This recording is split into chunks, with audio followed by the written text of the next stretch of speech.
14 जून को गवर्नमेंट ने अग्निपथ स्कीम को लॉन्च किया। उसके बाद जगह जगह प्रोटेस्ट किए गए, गवर्नमेंट प्रॉपर्टीज़ को डैमेज किया गया, कई जगह पूरी की पूरी ट्रेन जला दी गई, ट्रेन ट्रैक्स उखाड़ दिए गए। बहुत सी जगह तो ऐसा भी देखने को मिला कि पैसेंजर्स ट्रेन को भी लूटा गया। इस तरह के प्रोटेस्ट को देख के ऐसा बिल्कुल भी नहीं लगता कि ये प्रोटेस्टर्स आर्मी को देश सेवा के लिए या देश की रक्षा के लिए ज्वाइन करना चाहते हैं। इंडियन आर्मी पूरे विश्व में अपने डिसिप्लिन और जज्बे के लिए जानी जाती है। आर्मी पर्सनल ने भी साफ साफ किया कि जो लोग प्रोटेस्ट में शामिल थे, जिन्होंने ये तोड़फोड़ की है, उनके लिए आर्मी में कोई जगह नहीं है और अग्निपथ स्कीम भी रोल बैक नहीं होगी। सबसे पहले ये समझते हैं कि ये स्कीम है क्या, गवर्नमेंट के हिसाब से स्कीम के क्या फ़ायदे, क्या एडवांटेजेस हैं, उसके अलावा जो भी एक्सपर्ट है, जो वेटरन्स, उनकी क्या राय है। अभी तक जो रिक्रूटमेंट होता था आर्मी का, फ़ौज का, वो 2 लेवल पे होता था। ऑफिसर्स रैंक होती थी जिसमें कि ऑफिसर्स की भर्ती होती थी, जैसे कि लेफ्टिनेंट हो गए, मेजर हो गए, कैप्टन हो गए।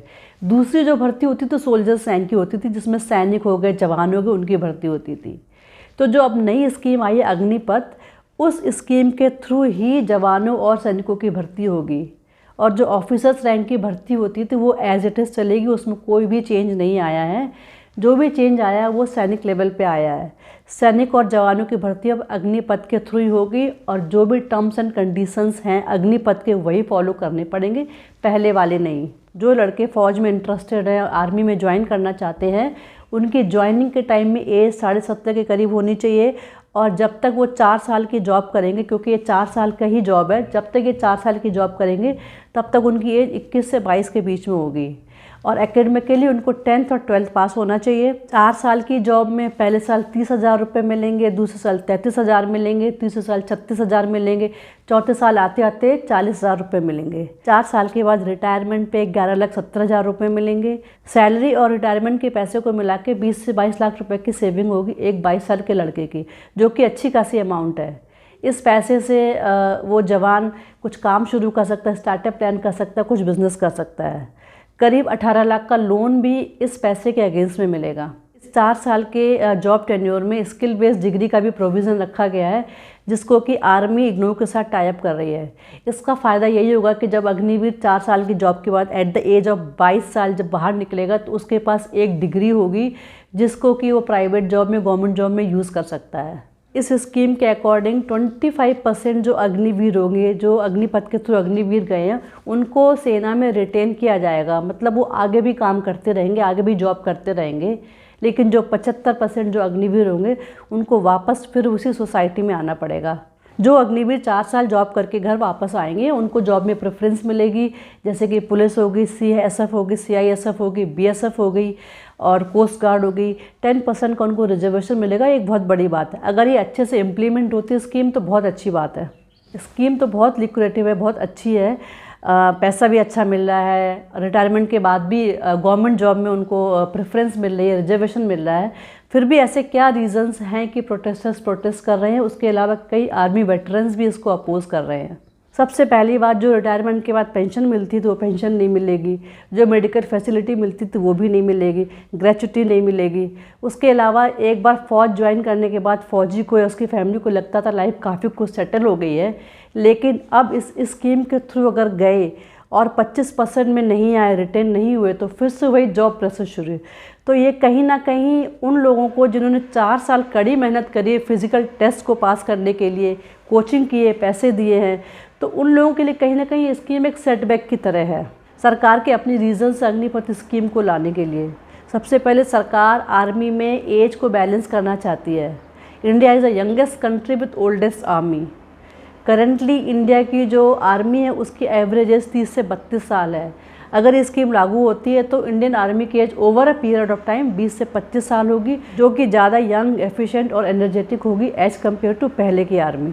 दूसरा जो मेन रीज़न है सरकार का वो है बजट। इंडियन आर्मी का सालाना बजट करीब $75 अरब है, जिसमें से कि 50 से 55% जो है सैलरी और पेंशन में जाता है।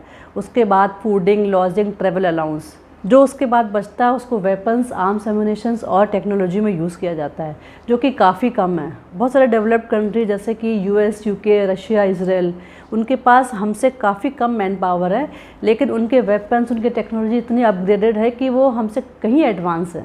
इससे पहले बहुत सारे कंट्रीज़ इस स्कीम को अप्लाई कर चुके हैं, जैसे कि 2012 में यूके ने अपनी आर्मी को डाउन साइज़ किया था। इसके अलावा यूएस, चाइना, रशिया, इजराइल, ये लोग भी अपनी आर्मी को डाउन साइज करके उस खर्चे को कम करके जो पैसा होता है उसको टेक्नोलॉजी में, वेपन्स में यूज़ करते हैं।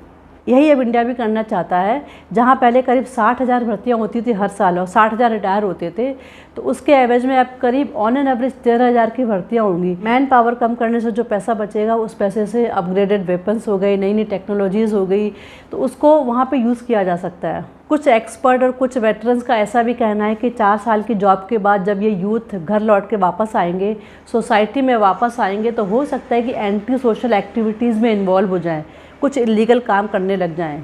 अगर इसको पॉजिटिव साइड में देखा जाए तो ऐसा भी हो सकता है कि जिस तरह का हमारा नेबर है, जिस तरह की हमारी नेबरिंग कंट्रीज़ हैं, पाकिस्तान, चाइना, बांग्लादेश, कल को अगर वॉर लाइक सिचुएशन होती है तो इनके 4 साल के एक्सपीरियंस को वहाँ पे यूज़ किया जा सकता है। कुछ एक्सपर्ट्स का ऐसा कहना है कि जो ये ट्रेनिंग पीरियड है सफिशिएंट नहीं है बॉर्डर पे लड़ने के लिए। ज़रूरी नहीं कि सभी जवान बॉर्डर पे ही जाते हैं, बहुत सारे डिपार्टमेंट होते हैं, कई और भी काम होते हैं। उसके अलावा जो 25% जो रिटेन किए जाएंगे उनकी और आगे रिगरस ट्रेनिंग होगी। इसके काउंटर में कुछ एक्सपर्ट्स का ऐसा भी कहना है कि इजराइल दुनिया की सबसे फिटेस्ट और प्रोफेशनल आर्मी है, जिस कंट्री में हर एक को आर्मी ज्वाइन करनी पड़ती है, दैट टू फॉर 3 ईयर्स। तो 3-4 साल में भी अच्छी खासी ट्रेनिंग दी जा सकती है। सबसे बड़ी बात है 4 साल की ट्रेनिंग, डिसिप्लिन लाइफ और स्किल सीखने के बाद जब वो लड़का सोसाइटी में वापस आएगा तो उसके लिए बहुत सारी अपॉर्चुनिटी होंगी। बहुत सारी प्राइवेट कंपनीज़ भी ऐसे लोगों को लेना पसंद करती हैं जो कि डिसिप्लिन्ड होते हैं और किसी न किसी फील्ड में स्किल्ड भी होते हैं। तीनों सेनाओं के general, late CDS Bipin Rawat और बहुत सारे डिफेंस एक्सपर्ट ने मिल के स्कीम को तैयार किया है और इसमें बहुत टाइम लगा है, बहुत रिसर्च लगी है। ये एक लॉन्ग पेंडिंग स्कीम है। 1989 से इस स्कीम की ज़रूरत समझ में आ रही थी, लेकिन पॉलिटिकल रीज़न की वजह से इस स्कीम को अप्लाई नहीं किया जा सका। दुनिया के ज़्यादा करके जो डेवलप्ड कंट्रीज़ हैं उन्होंने टाइम के साथ डिफेंस सिस्टम को चेंज किया है। टाइम के साथ पैटर्न ऑफ वॉर भी चेंज हुई है। Contactless war, robotic soldiers, hi-tech weapons, इन सब से कॉम्पीट करने के लिए अपने आप को रिफॉर्म करना और अपग्रेड करना बहुत ज़रूरी है। ज़रूरी नहीं कि जिस पैटर्न को हम कल फॉलो कर रहे थे वही पैटर्न हम आज भी फॉलो करेंगे तो वो अच्छा ही रहेगा, सेफ़ रहेगा। हमारे पड़ोस में जहाँ चाइना हाईटेक टेक्नोलॉजी के साथ अपने डिफेंस सिस्टम को मॉडर्नाइज़ कर रहा है, तो वहीं हमें भी अपने आप को रिफॉर्म करना पड़ेगा, चेंज करना पड़ेगा। इस स्कीम पर आपकी क्या राय है प्लीज़ कमेंट करके बताइएगा। आई होप आपको ये वीडियो अच्छा लगा होगा। If you like my video please like and subscribe my channel.